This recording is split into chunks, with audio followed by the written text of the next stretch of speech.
नमस्कार। आज हम बीएड द्वितीय वर्ष BEd second year 8th paper knowledge and curriculum ज्ञान और पाठ्यचर्या के अंतर्गत भारतीय दर्शन के अनुसार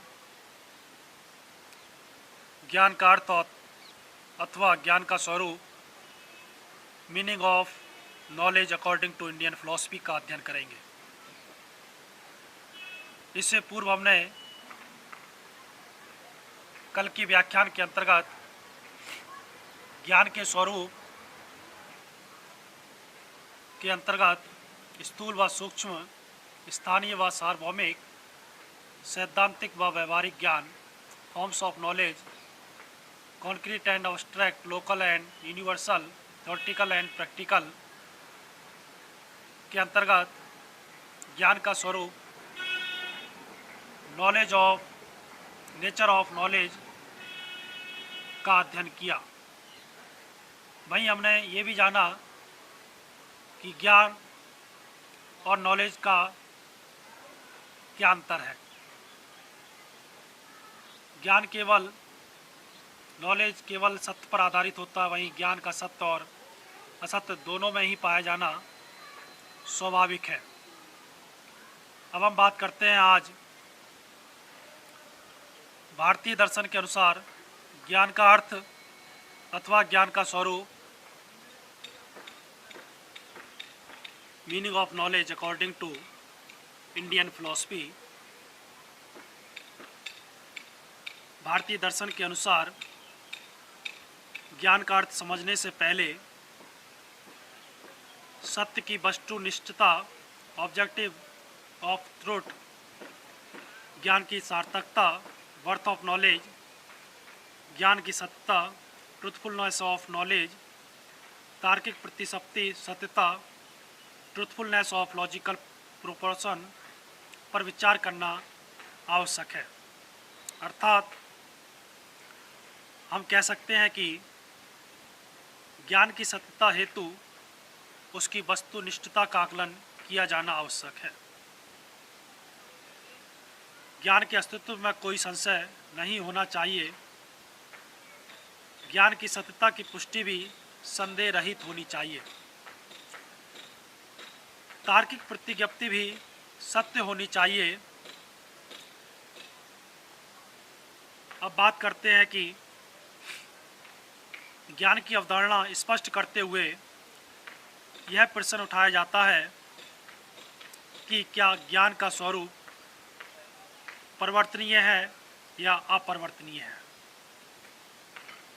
यह प्रश्न भी जटिल है कि ज्ञान के सम्मिलित तथ्य, विचार, प्रत्यय, नियम और निष्कर्ष आदि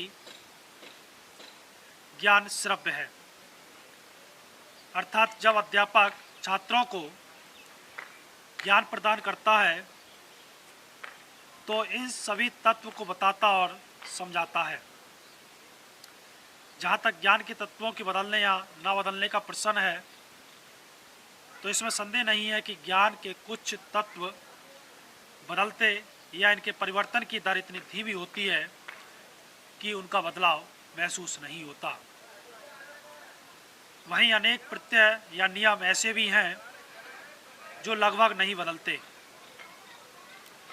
ज्ञान के यही तत्व शिक्षा के लिए महत्वपूर्ण हैं।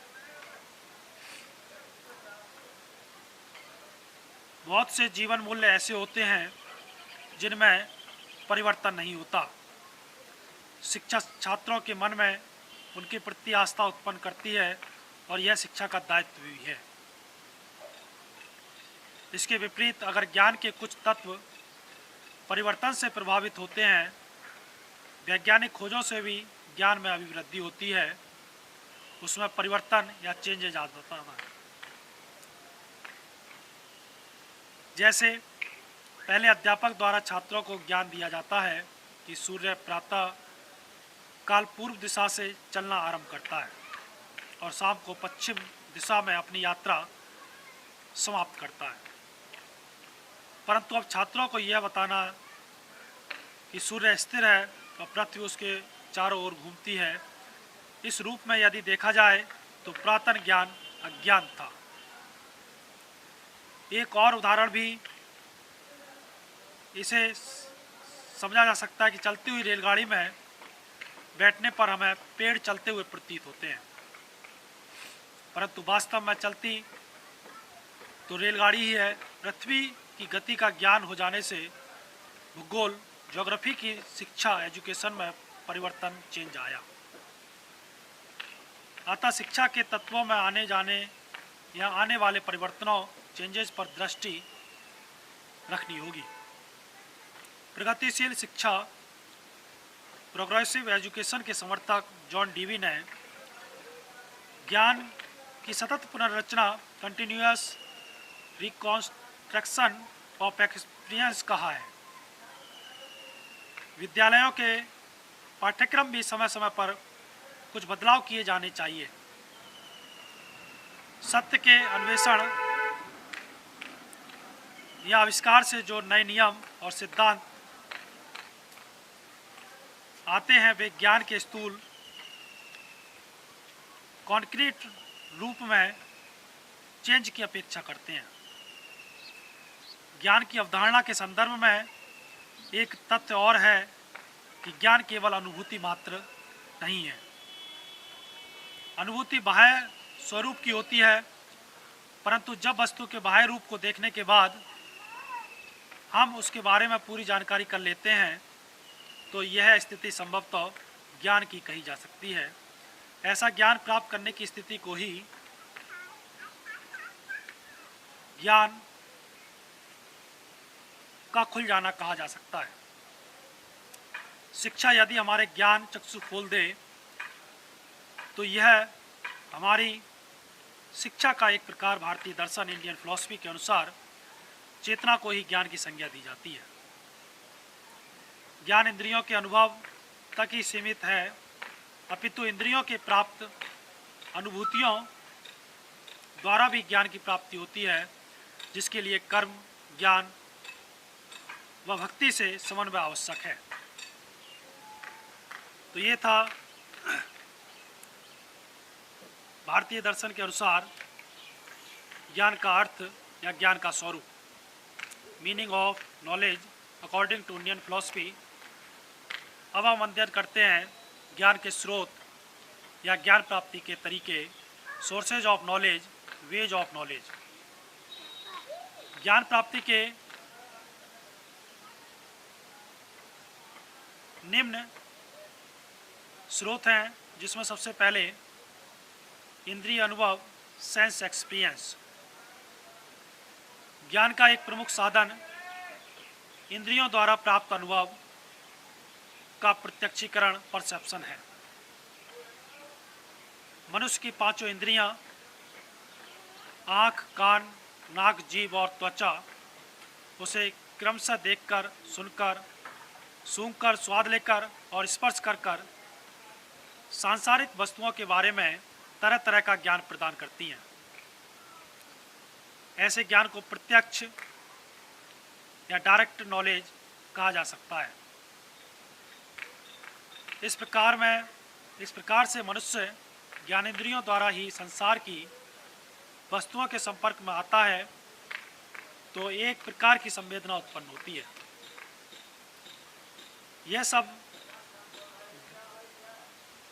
ज्ञानेंद्रियों को प्राप्त उत्तेजना में होती है और वस्तु का ज्ञान प्रदान करती है। इसे परसेप्शन या प्रत्यक्षीकरण कहा जा सकता है। यह परसेप्शन या प्रत्यक्षीकरण ही हमें उस वस्तु की जानकारी देता है। प्रत्यक्षीकरण द्वारा चेतन मन में अवधारणाएं उत्पन्न होती हैं, जिन पर हमारा ज्ञान निर्भर करता है। इंद्रिय अनुभव, दक्ष ज्ञान प्राप्ति की इस क्रिया को सभी दार्शनिकों, फिलोसफर्स द्वारा ज्ञान प्राप्ति का मुख्य स्रोत या सोर्स माना गया है। इंद्रियों द्वारा प्राप्त इस ज्ञान की विश्वसनीयता का आकलन तो किया जा सकता है, परंतु उस ज्ञान की वैधता, वैलिडिटी ज्ञात करना कठिन होता है, अर्थात सत्ता की दृष्टि में कठिनाई आती है। अगला है साक्ष्य टेस्टिमोनी। टेस्टिमोनी जब हम दूसरों के अनुभव और निरीक्षण पर आधारित ज्ञान को मान्यता देते हैं तो इसे साक्ष्य कहा जाता है या टेस्टिमोनी कहा जाता है। साक्ष्य में जब व्यक्ति स्वयं निरीक्षण नहीं करता, स्वयं इंस्पेक्शन नहीं करता,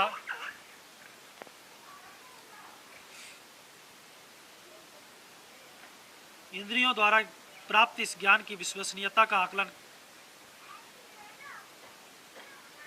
या दूसरों के निरीक्षण पर ज्ञान प्राप्त करता है। इस प्रकार साक्ष्य दूसरों के अनुभव पर आधारित ज्ञान होता है। हम प्रायः अपने जीवन में साक्ष्य या टेस्टिमोनी का बहुत उपयोग करते हैं। हमने स्वयं बहुत से स्थानों को नहीं देखा, किंतु जब दूसरे उसका वर्णन करते हैं तो हम उन स्थानों के अस्तित्व में विश्वास बिलीव करने लगते हैं। इसके बाद अगले हैं तार्किक चिंतन, अंतःप्रज्ञा, और इनका अध्ययन हम कल के व्याख्यान के अंतर्गत करेंगे। तो आज हमने जाना भारतीय दर्शन के अनुसार ज्ञान का अर्थ और ज्ञान का स्वरूप, meaning of knowledge according to Indian philosophy. वहीं ज्ञान के स्रोत और ज्ञान प्राप्ति के तरीकों के अंतर्गत sources of knowledge, ways of knowledge के अकॉर्डिंग हमने इंद्रिय अनुभव, सेंस एक्सपीरियंस और टेस्टिमोनी साक्ष्य के बारे में जाना। कल के व्याख्यान के अंतर्गत हम ज्ञान के स्रोत, तार्किक चिंतन, लॉजिकल थिंकिंग, अंतःप्रज्ञा, इंट्यूशन आदि का अध्ययन करेंगे। धन्यवाद।